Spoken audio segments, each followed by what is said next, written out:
आज के सिनेरियो में किसी भी काम में, वो जॉब से रिलेटेड हो, टास्क हैंडलिंग हो या सोशल लाइफ हो, बहुत बार ऐसा होता है कि सर्कमस्टेंसेस पर यानी कंडीशंस पर लिमिट लगाना हमें आसान दिखाई देता है, जो कि होता नहीं है, या दूसरों पर लिमिट लगाना आसान दिखता है। लेकिन जब वही बात हम पर आती है, अपने आप पर लिमिट लगाने की कोशिश भी हम करते हैं, तो ये काम बड़ा मुश्किल लगता है। And this is actually the matter I had been studying over for more than 3 last years. पिछले 3 साल से इस पर स्टडी कर रहा था,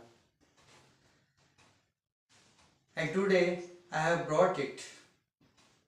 So good evening दोस्तों। आज जो मैटर में लेके आया हूँ वो अपने ऊपर लिमिट लगाने को लेकर है, and I have put it under the title excellent limit setting. वो जो लिमिट्स हैं वो एक्सेलेंट हों, जो कि हम अपने ऊपर लगा रहे हैं। And this is indeed the basic requirement for one to get transformed into an excellent personality. जो अपने ऊपर एक्सेलेंट लिमिट्स लगा सकता है वो ही एक्सेलेंट पर्सन होता है। सो इसमें 2 पार्ट्स हैं। एक तो है हमारा पार्ट एक्ट का, जो एक्ट हम कर रहे हैं, और दूसरा है उसमें प्रिकॉशंस का। यही प्रिकॉशंस हमारे अंदर लिमिट्स को लेकर आती हैं, which we ought to forget never. हमेशा याद रखनी चाहिए। So let me start it up with the first point. Along with the description, act underlined by yellow and precautions means limitations underlined by green, because the entire some topic is underlined by green, so it's better reflected over there. Now पहला point, पहली act जिसके समय हमें अपने पर limit लगानी होती है, रिसीविंग और गिविंग कंसेंट। किसी से किसी बात पर कंसेंट लेते वक्त या किसी को किसी मैटर में कंसेंट देते वक्त, किसी काम के लिए कंसेंट देते वक्त, इन दोनों वक्त पर, कंसेंट लेने और देने के वक्त क्या प्रिकॉशन है? One and only, not escaping from oppose. अगर आप किसी से किसी बात पर कंसेंट ले रहे हैं और उस कंसेंट को लेने के लिए किसी दूसरे मैटर पर आप खुद से ही एग्री नहीं है, तो आपके अंदर से ही एक अपोज उठ के खड़ा हो जाएगा, and that's none other than a dilemma about yourself कि आप क्या चाहते हैं।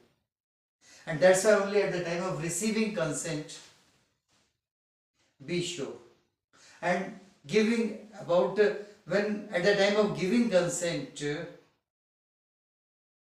go through the matter well along with all the facts and figures. तो कंसेंट लेने और देने का काम जब होगा तो किसी भी तरह का एस्केप, अपोज से, विरोध से बचाव करना ही नहीं पड़ेगा। So not escaping from oppose when you receive or provide the consent.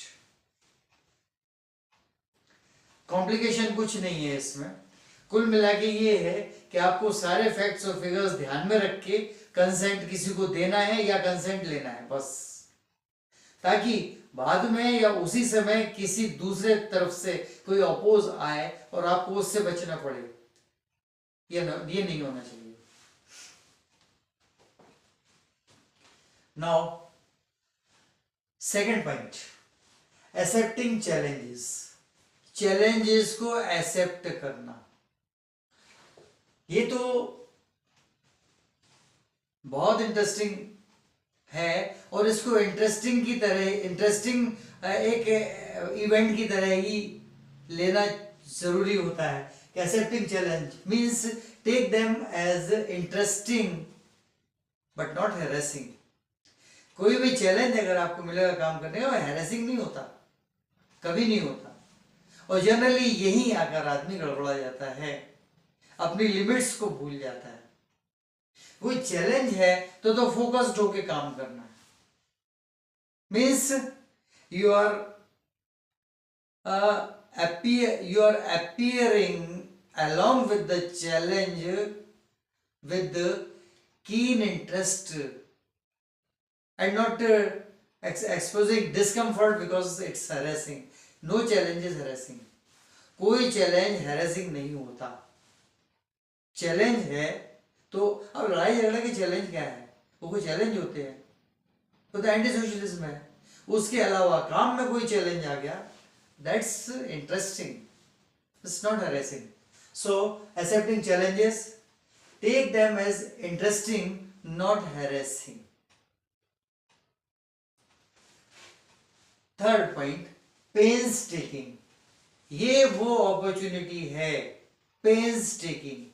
अगर आप परेशानियां ले रहे हैं किसी के काम की या किसी भी काम की, तो आप तो अपना नॉलेज बढ़ा रहे हैं।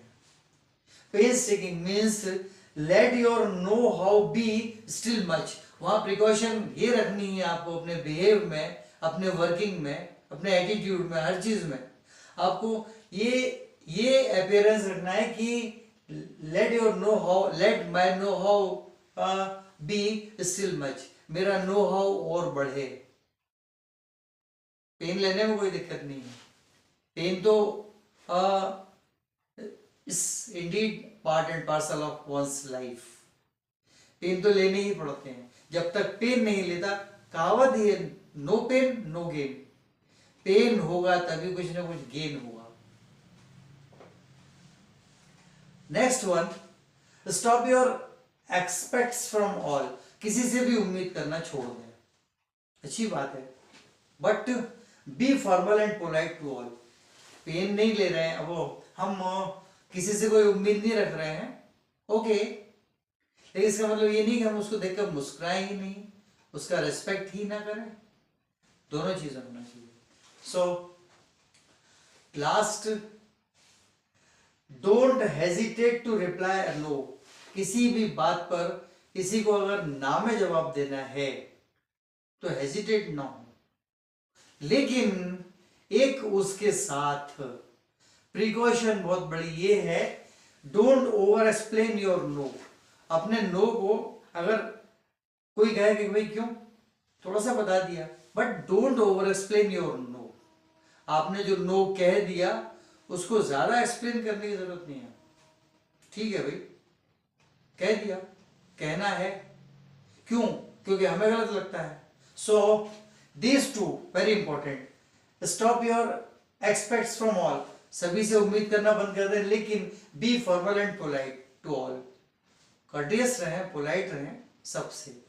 दूसरी बात, अपना कोई भी नो का आंसर एक्सप्लेन ना करें, किसी को ज्यादा ना करें। That's all what I wanted to bring in your notice. पसंद आए तो सब्सक्राइब करें, लाइक करें, शेयर करें, कमेंट जरूर करें, आप पर है। What is the next coming video? Good night.